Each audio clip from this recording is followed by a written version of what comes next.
Chapter 16, Collaboration. Scott grew up in the last one-room schoolhouse in his state. There were 20 kids, grades 1 to 8. He remembers, I was the smartest kid in grade 7 and the most handsome, the most athletic. In other words, he was the only student at his grade level. Our teacher didn't have a lot of time to work with every student every day, but we all helped each other. If you didn't get something in grade 2, you got it in grade 3, when you had to help the second graders learn it. We all learned pretty much everything by the time we had done. Those who completed those years with him have gone on to be civil engineers, a nuclear scientist, business entrepreneurs, accountants, community leaders, and college faculty. In my experience, during the last couple of years of my primary school, there was one class for each grade level, and a small group of students who were included in the class above. It was understood that the children in the class of mixed grades were more advanced than those in the main class. I was included in the composite class and was impressed with my own capacity. I felt somewhat academically superior to those in the normal class. I still didn't like sitting still, but I applied myself to learning as much as I could. I went to one of the top boys' high schools in Auckland, New Zealand. In this school, those who finished at the top of their class were put into a higher level class the following year. Those at the bottom were put into the lower class for the following year. The higher classes had to take languages and sciences. The lower streams took accounting, woodwork and metalwork, and other subjects that were considered suitable for those with lower intellectual capacity. Based on my results at primary school and my entry exams, I was placed in a higher level class the first year. I managed to stay in the middle of the class, even though I struggled to master the required French and Latin. After the first term in my second year, I had such poor marks in Latin, it was suggested that the next term I should try learning German. At the end of that term, it was suggested that for the rest of the year I should focus on making a model of a Roman village. I also began to struggle in other subjects. I struggled to memorize, and so much of the program seemed to require that skill. I found out much later that this is due to the fact that I have very little visual memory. As my grades began to fall, I became tired of competing with others for good grades. I decided it was easier to do the minimum amount of work to pass my exams. I could have gone on to university, but I chose a vocational college where I could work while I learnt. For me, competition and comparison made me feel superior and capable when I was successful in primary school. I was motivated to put effort into learning. In high school, however, competition made me feel inferior. I felt it was not worth trying because I could not get high marks, no matter how hard I tried. Competition drained my motivation to learn. Often when I share on the issue of competition, I have people tell me how it motivated them to succeed and do well at school. I've noticed that those who are motivated to learn by competition were in the top 10 to 20% of their class. It is almost always true that those who cannot achieve at those levels find competition demotivating. The system doesn't work well even for those who are in the top percentage of their class. Lisa's experience as a top student wasn't any happier or more productive for her learning than mine. Lucy Clark, in her book Beautiful Failure, expresses it well. High-stakes competition for kids can make them anxious and depressed. It can make them feel terrible about themselves. Kids learn that passing the test is more important than enjoying the material, is more important than thinking creatively. And it doesn't matter if they don't retain the knowledge after the test, you've just got to ace the test. David was a brilliant young man who noticed that he didn't have to try at all to be successful in his classes. When it came time for exams, he told his teacher, I don't need to study. I know I'll get a decent score without trying, and that's enough for me. This young man never discovered the full potential of how he could have contributed to the world around him because he could do just enough to be successful enough without applying himself. In a competitive system, for one person to be on top, everyone else has to be below them.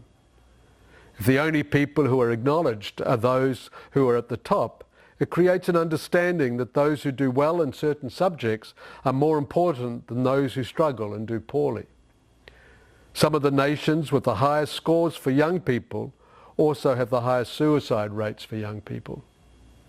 The cultures that push their children to excel or face the shame, disappointment, or even physical punishment from their family produce a few students who achieve high scores and many more students who experience a lot of fear and depression.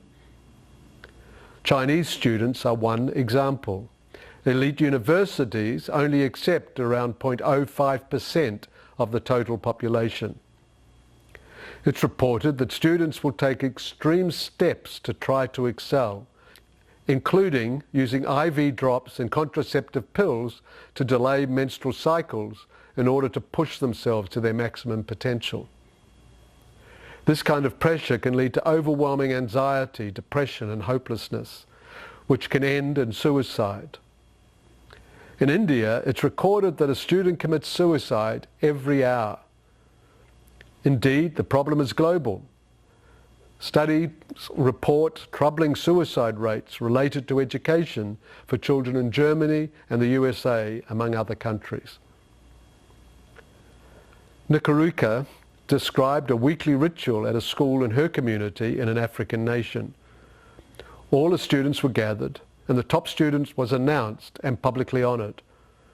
If it was a different student from the week before, the winner from the last week was shamed and beaten before the assembly for failing to maintain that top position. Every student was deeply affected by this process, the students who competed well as those who knew they could not. I often use this illustration when teaching. Manuel lived in a small rural village. The people in the village mostly lived on fish from the sea and fruit from their gardens. Emmanuel had been to the city and seen people riding bicycles. He decided that if he could find a way to get a bicycle, he would be a success. He worked out how to catch extra fish and sell them in the nearby market so he could save for a bicycle. It took quite a long time, but finally he had saved the money he needed. He went into town and bought himself a new, to him, bicycle. As he started down the road, he felt so good thinking about how the others in the village would treat him, as he would be the only person in the village with a bicycle. He rode home feeling that he had finally succeeded. He had a bicycle. He rode around the village feeling superior and so pleased that he had succeeded where no one else in the village had. One day, as he was riding the bicycle, thinking about what a successful person he was, he heard a noise behind him. It sounded like an outboard motor, but he realized it couldn't be, as he was not near the ocean. It grew louder and louder until his friend Ezekiel came up riding on a motorcycle. Ezekiel explained that he saw how Emmanuel had sold fish in the market to get his bicycle, so he had decided to sell chickens in the market so he could get a motorbike. Suddenly Emmanuel went from feeling successful to realizing he would need to save up to get a better or more powerful motorbike than Ezekiel so that he could show how successful he was. In the current Western model, the focus is on achieving individual success. Success looks different in different cultures.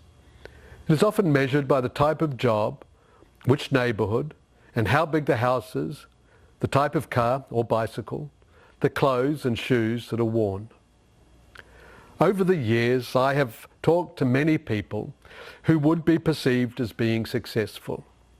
I've explored the question that has bothered so many, including our friend Emmanuel with his bicycle dilemma. What do I need to be successful?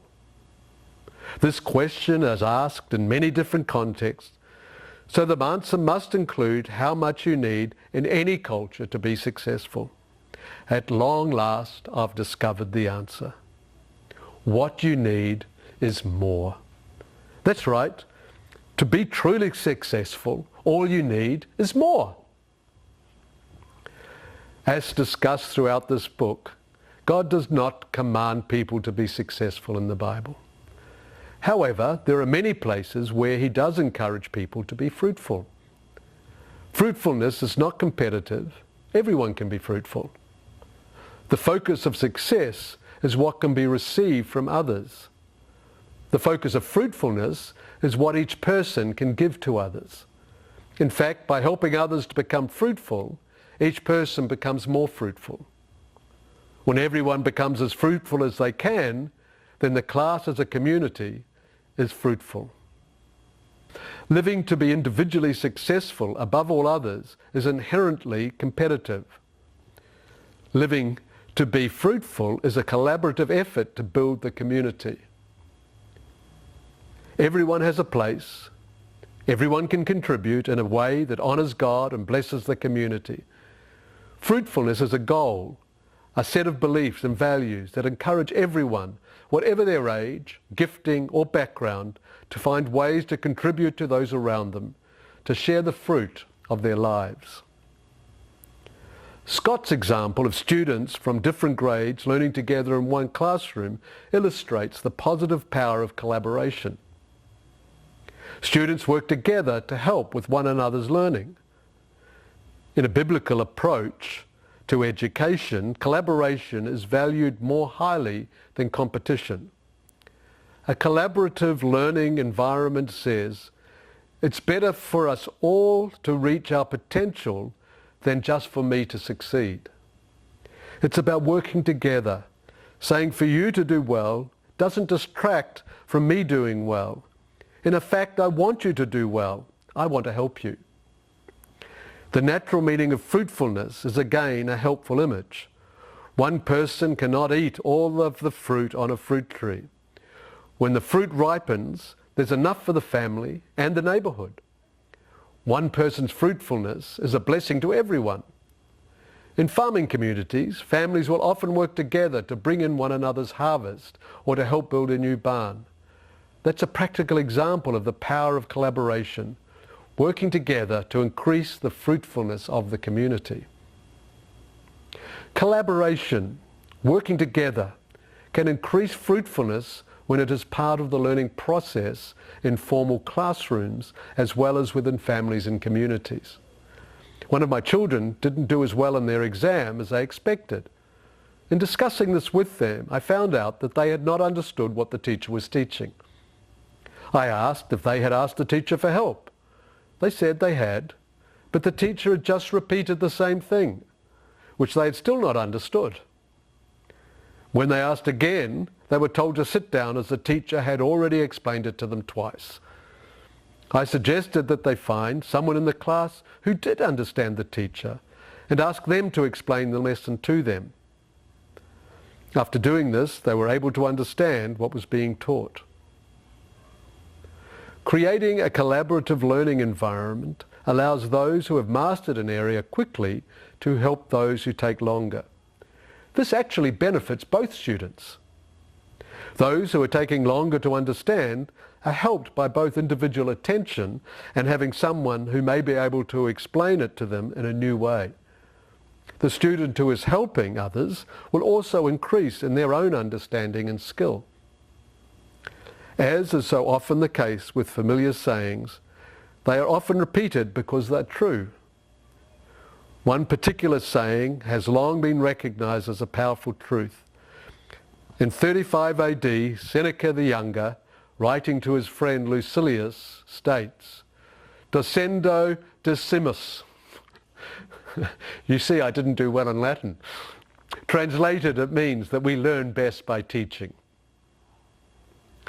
It is suggested by some that 10% of what is read is actually remembered, 20% of what is heard, 30% of what is seen.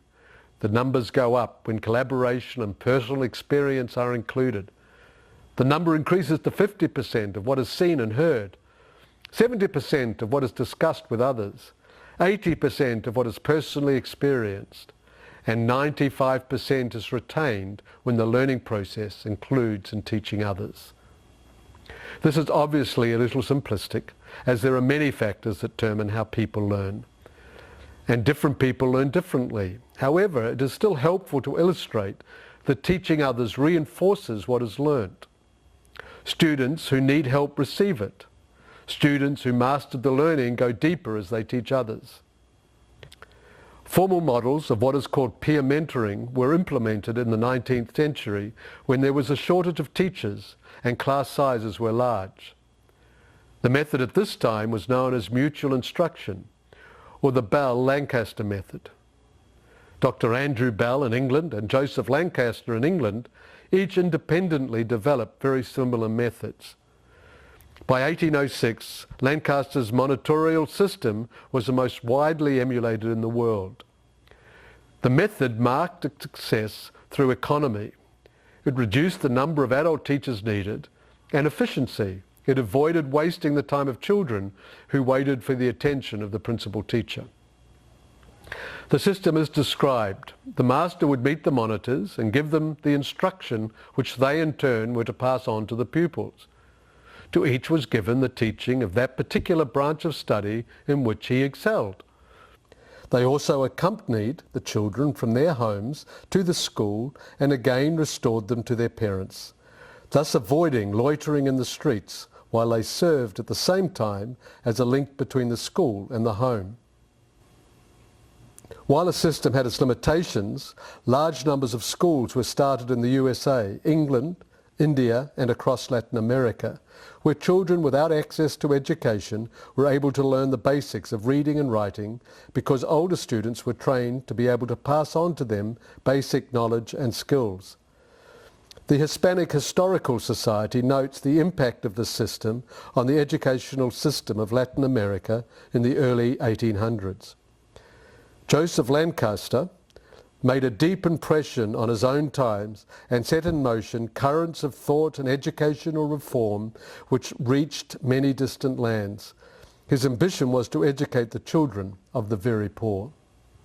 More recently, another model based on peer mentoring called Lernen durch Lernen, or LDL, which means learning by teaching, was developed by Jean-Paul Martin, professor at the University of Ingolstadt, Germany in the 1980s. James Tooley describes another peer mentoring program developed by SABIS that is used among their numerous schools around the world. Another dimension of collaboration is between student and teacher.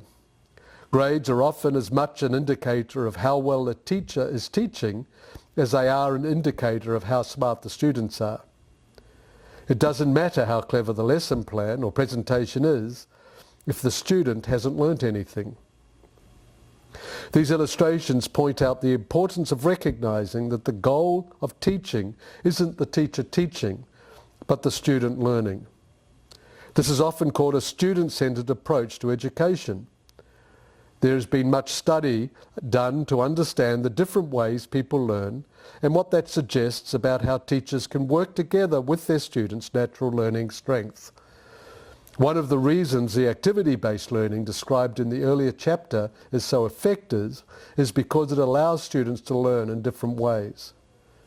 The biblically based model of education encourages collaborating, working together in community to prepare everyone for God's call on their life.